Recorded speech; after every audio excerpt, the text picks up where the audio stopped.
चलिए आज हम लोग इस वीडियो में देखते हैं extension and construction of demand on increase of demand and decrease of demand. चलिए देखते हैं एक्सटेंशन ऑफ डिमांड क्या है। एक्सटेंशन ऑफ डिमांड, देखिए इसको हम लोग कहते हैं मांग में विस्तार। ये क्या है मांग में विस्तार? अभी आप डिमांड कर्व को देखिए, डिमांड कर्व का जो स्लोप था वो था नेगेटिव स्लोप का। वाई एक्सिस पर उस वस्तु की कीमत या वस्तु की मात्रा को लिए थे। कैसा था डिमांड कर्व? इस तरह से डी डी। ये क्या कहता है? ये सिंबल कहता है कि वस्तु की कीमत जब कम होती है तो उस वस्तु की मात्रा जो है पहले से अधिक खरीदी जाने लगती है, उस वस्तु की मांग अधिक होने लगती है। मतलब वस्तु की कीमत, चलिए, और वस्तु की मांग दोनों के बीच विपरीत संबंध होता है। मान लीजिए वस्तु की कीमत 10 रुपया था तो 100 का डिमांड होता था, कीमत कम होकर 50 रुपया हो जाए तो मान लीजिए 100 या 200 की डिमांड होने लगा। इस तरह से तो देखिए वस्तु की कीमत के बदलने से उस वस्तु की जो मांग की मात्रा बदलती है उसको हम लोग कहते हैं मांग में विस्तार। जैसे वस्तु कीमत कम होने से वस्तु की मांग की मात्रा बढ़ गई, उसको हम लोग कहेंगे मांग में विस्तार। देखिए यहाँ जब कीमत ओपी था, ओपी, तो डिमांड कितना था? ओ एन, इतना। जब वस्तु की कीमत कम हो गई, ओपी से कम होके ओपी 1 हो गया, इतना, तो मांग की मात्रा क्या हुआ? बढ़ गया। ये देखिए पहले से बढ़ के ओ एन 1 हो गया। मतलब कीमत के कम होने से उस वस्तु की अधिक मात्रा खरीदी जाती है। इसको हम लोग कहते हैं extension in demand, extension of demand, मांग का विस्तार। इसमें क्या है? देखिए उसी डिमांड कर्व पर आप हैं, सेम डिमांड कर्व पर है। जस्ट अब चलिए कॉन्ट्रैक्शन, कॉन्ट्रैक्शन ऑफ डिमांड, ये क्या है?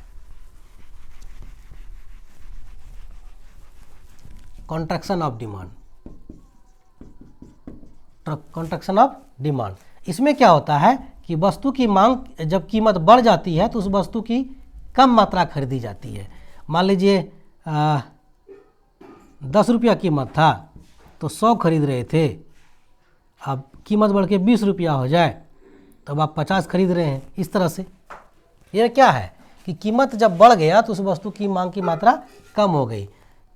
अपोजिट डायरेक्शन में जो पहले आप देखे उसी को देख रहे हैं। यहाँ मान लीजिए उस वस्तु की कीमत को लेते हैं वाई एक्सिस पर, एक्स पर वस्तु की मात्रा को, तो भी डिमांड कर इस तरह से होगा।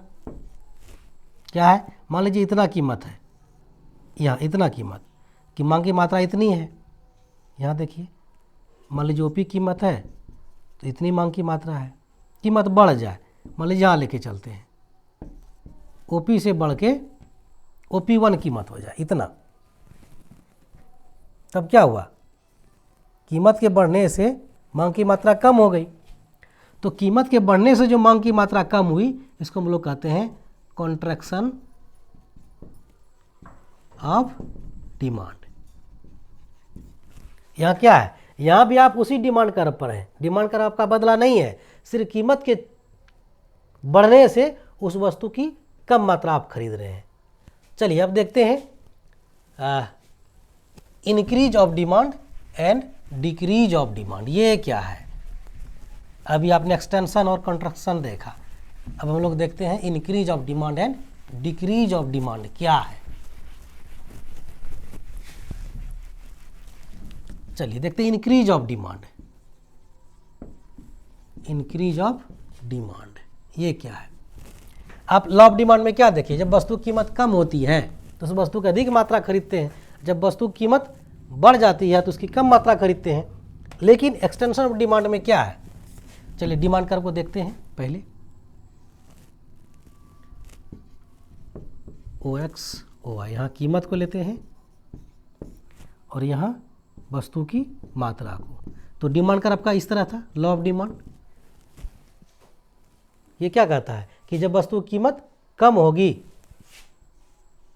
तो उस वस्तु की अधिक मांग होगी, लेकिन जो इंक्रीज ऑफ डिमांड है ये कहता है कि भाई कीमत नहीं, कीमत के परिवर्तित होने नहीं, इसके लिए कोई और फैक्टर चेंज हो जाए। जैसे मान लीजिए उनका इसका इनकम बदल गया, इनकम बढ़ जाए, तो अब उसी इनकम बढ़ने से क्या होगा, या कोई और फैक्टर चेंज हो जाए तो उसी कीमत पर वह उस वस्तु की अधिक मांग करने लगेगा। इसको DD1 करते हैं। मतलब देखिए इसी कीमत पर मान लीजिए OP कीमत है, यहाँ पर क्या है 1 मात्रा DD पर, DD कर्व पर, लेकिन हो सकता है मान लीजिए उसका जो व्यक्ति का ये डिमांड कर्व है उसका आय बढ़ जाए, तब वो उसी कीमत पर वस्तुओं की अधिक मात्रा खरीदने लगता है। तो इस तरह का जो चेंज होता है उसको हम लोग कहते हैं, इस तरह के मांग में वृद्धि को हम लोग कहते हैं इंक्रीज ऑफ डिमांड। तो यहाँ से यहाँ तक, ये मान लीजिए E है, ये मान लीजिए E1 है, तो E से E1 तक जो चेंज हुआ, मांग में वृद्धि हुआ, ये क्या है, इसको लिख सकते हैं E1 या NN1 या NN1। कीमत तो वही है, उसी कीमत पर देखिए, तो ये डिमांड कर्व क्या हुआ, दाहिनी तरफ शिफ्ट कर गया, इसको हम लोग कहते हैं इंक्रीज ऑफ डिमांड। तो डिक्रीज ऑफ डिमांड क्या होगा, जस्ट इसी का अपोजिट हो जाएगा। डिक्रीज ऑफ डिमांड क्या होगा, देखिए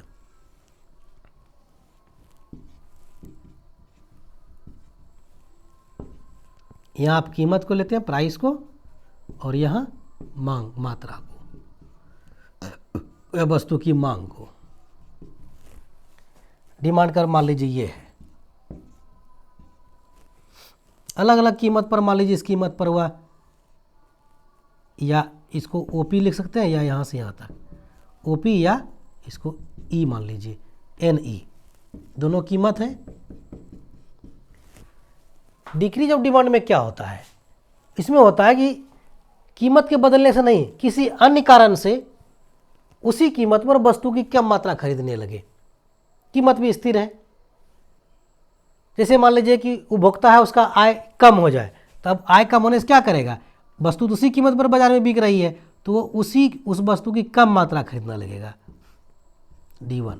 या और कोई फैक्टर चेंज हो जाए, तब क्या हो गया, यहाँ देखिए जो OP कीमत पर पहले इतना मात्रा खरीदता था, अब उसी कीमत पर देखिए वो पहले से कम मात्रा खरीदने लगा। तो इसका डिमांड कर्व जो है किस तरफ शिफ्ट किया, बाईं ओर शिफ्ट कर गया। ये यहाँ से इसको कुछ मान लीजिए E1 मान लीजिए, E से E1 पर शिफ्ट कर गया।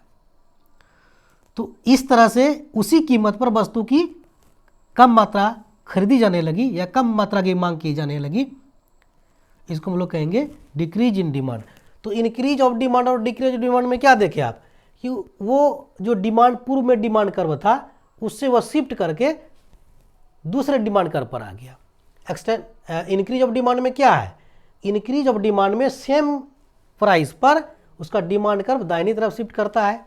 डिक्रीज ऑफ डिमांड में क्या है कि सेम कीमत सेम प्राइस पर उसका जो डिमांड कर्व है वो बाईं तरफ शिफ्ट करता है। ये extension of demand and contraction of demand, increase of demand and decrease of demand, in 4 graph से आपने अब तक समझ लिया होगा। चलिए आज इस वीडियो में यहीं तक रखते हैं।